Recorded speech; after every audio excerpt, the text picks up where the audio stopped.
Mais de 400 mil pessoas continuam sem energia em São Paulo desde que o temporal foi lá na sexta-feira. E além da falta de energia, muitas pessoas tiveram prejuízos, seja aí com eletrônicos queimados ou estabelecimentos fechados, sem falar em toda a comida perdida, né? Para falar sobre mais essa situação, a gente convidou a Karina Mink, que é assessora do Procon, e vai chegar aqui no Hora News dando orientações fundamentais para as pessoas que foram prejudicadas. Karina, muito obrigado por ter aceito nosso convite. Já queria começar a falar com você. Qual o direito que a gente tem? Por exemplo, na minha casa eu perdi tudo que eu tinha para comer, a gente sabe que está muito caro o mercado e ainda perdi meus eletrodomésticos. O que eu devo fazer?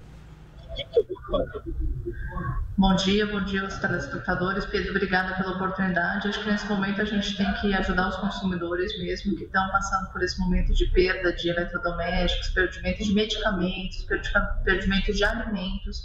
Então é muito importante nesse momento que o consumidor guarde o que ele tiver de comprovação do que ele tinha, de produtos, de medicamentos, faça fotos, faça filmes, né, para a gente conseguir uma reparação para ele aqui através do Procon de uma forma mais célere e mais efetiva. Então é muito importante que ele consiga guardar o que ele tiver, faça o contato com a concessionária, registre o número de protocolo, com quem ele falou, em que horário, para que quando a gente for buscar a reparação, a gente consiga ela de uma forma mais efetiva, porque os prejuízos já são enormes. Então, a gente vai tentar minimizar os prejuízos com essa reparação mais efetiva por parte da concessionária. Não, sem dúvidas. E como que com todos esses documentos eu pego, coloco talvez num pendrive, na nuvem e vou no Procon pessoalmente? É isso? Como que eu devo fazer?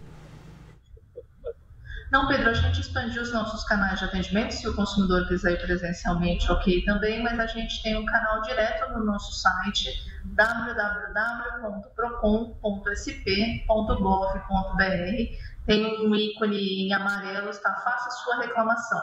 É um método bem simples, bem fácil, ele já pode subir os documentos, a gente pede que ele já suba os documentos já nessa primeira fase, para que a gente faça as tentativas. O processo aqui no Procon é composto de 2 fases. Então, se ele conseguir já colocar todos os documentos nessa fase preliminar, a gente já notifica imediatamente a concessionária, buscando uma solução para o caso individual do consumidor. Então, é bastante simples, entrando no nosso site, a gente está à disposição para ajudar. E existem casos assim do ressarcimento, porque a gente sabe que não é novidade essa questão de apagão, né? Principalmente também a questão de alimentos perdidos e eletrodomésticos. Como que funciona? Eu realmente consigo o valor na íntegra? Como que é? Olha, Pedro, o que você falou antes de responder a sua pergunta, é só pontuar que realmente, infelizmente, a gente está passando por esse momento novamente, né? O Procon São Paulo vem trabalhando desde novembro do ano passado, com comissões para tratar do assunto, notificações, planos de contingência com a Enel para evitar esse ocorrido, mas infelizmente ele aconteceu de novo. Então, respondendo mais pontualmente a sua pergunta, a gente vai trabalhar com o reparo mesmo do consumidor, o reparo do produto, perdão. E o valor do que ele perdeu de alimentos, de medicamentos, o valor do produto, da geladeira, do refrigerador em si.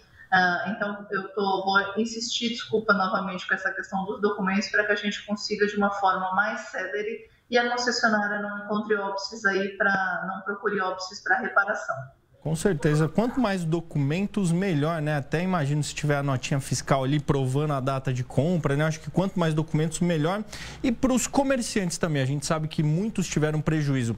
É o mesmo processo ou tem um outro canal?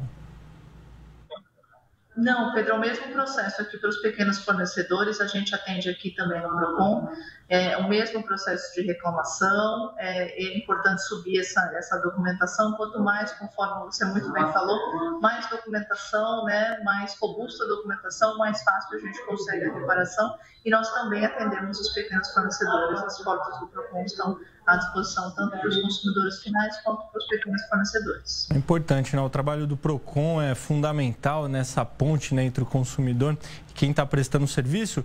E uma questão também que acaba afetando é a turma do home office, né? Muitas pessoas ficam em casa, precisam ali da estrutura de casa, principalmente da energia também para poder trabalhar. E não conseguem, aí precisam talvez alugar e ir para um outro local. Dá para entrar em contato com o Procon também pedindo ressarcimento desse prejuízo, seja ter que alugar um coworking, enfim, tem no gasto, né, a mais? É importante essa sua pergunta, Pedro, porque como o PROCON é um órgão administrativo conciliatório, a gente vai trabalhar mais especificamente com as perdas que o consumidor teve propriamente ditas, né? Por exemplo, eu tinha preparado uma festa, né, no Dia das Crianças e perdi tudo, deixei de trabalhar. Então, assim, a gente vai conseguir trabalhar mais facilmente com as coisas que tiveram documentadas. Olha, eu não consegui, tive que alugar um computador, por exemplo, trazer os documentos aqui comprovando que ele alugou um computador para poder trabalhar, com espaço, né, para que ele conseguisse trabalhar. Essas que a gente tem a documentação, a gente consegue trabalhar com mais facilidade, tendo em vista a natureza mesmo do PROCON. Mas não é um impedimento de forma nenhuma que o consumidor procure o Poder Judiciário também para as questões que fogem da nossa alçada. Sem dúvidas. E um processo como esse, Karina, leva quanto tempo? Desde o começo ali, eu já estou com todos os documentos, né?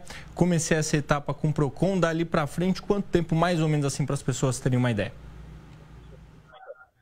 Olha, o processo do PROCON é bastante célere. Embora eu falei que ele era composto de 2 fases, ele é bastante célere, ele não demora muito não. Na primeira fase você tem a notificação do fornecedor, 10 dias, mais 10 dias para o fornecedor se manifestar. Então, assim, é um processo que o consumidor acompanha todas as fases. Inclusive, ele pode ir interagindo durante todas as fases do processo no pedido de documentos, mais informações adicionais. Então, ele acompanha passo a passo do nosso processo aqui e não é um processo tão demorado, não. A gente trabalha junto com o consumidor nas necessidades, nas dificuldades, para a gente conseguir uma reparação de uma forma mais breve possível. Às vezes a gente tem as dificuldades com o prazo da concessionária, mas o prazo aqui vai tramitar da forma mais rápida possível. Eu acho que a mensagem, Pedro, a gente precisa de um serviço de qualidade e continuidade. Tendo em vista que ele não está sendo apresentado, a concessionária tem que fazer o reparo de uma forma mais célere, mais rápida possível, porque o prejuízo fica só com o consumidor. Sem dúvidas, né? O tempo não para, né? Como dizem. E o PROCON pode multar de alguma maneira a empresa, além da questão das indenizações, né? Pode ter um valor a mais que a Enel tenha que pagar, alguma punição de alguma maneira? Olha, Pedro, ano passado a Enel já foi multada, né, no episódio de novembro, e esse ano, às 9h45 da manhã, nós entregamos um auto de notificação para a empresa prestar esclarecimentos para a gente quantos consumidores ainda tem nessa situação com a energia interrompida, quais as providências, qual a previsão, o que deu errado no plano de contingência, como o consumidor foi avisado, qual o serviço de atendimento, como está a efetividade. A gente está tendo reclamações de o consumidor não conseguindo falar com a Enel. Então, assim, a gente já entregou este auto de notificação, a gente vai apreciar todos os fundamentos que vão ser trazidos pela empresa, mas nós temos todas as reclamações dos consumidores e sim, no final desse processo existe a possibilidade da empresa ser novamente autuada. É isso, Karina Mink, assessora do PROCON, muito obrigado pelas informações. Mostra que está todo mundo de olho, né? Cobrando que seja resolvido esse problema, porque muitas pessoas estão sendo afetadas. Obrigado novamente pela entrevista, viu? Eu que agradeço, Pedro, e foi uma oportunidade de poder ajudar os consumidores do estado de São Paulo. Obrigada novamente.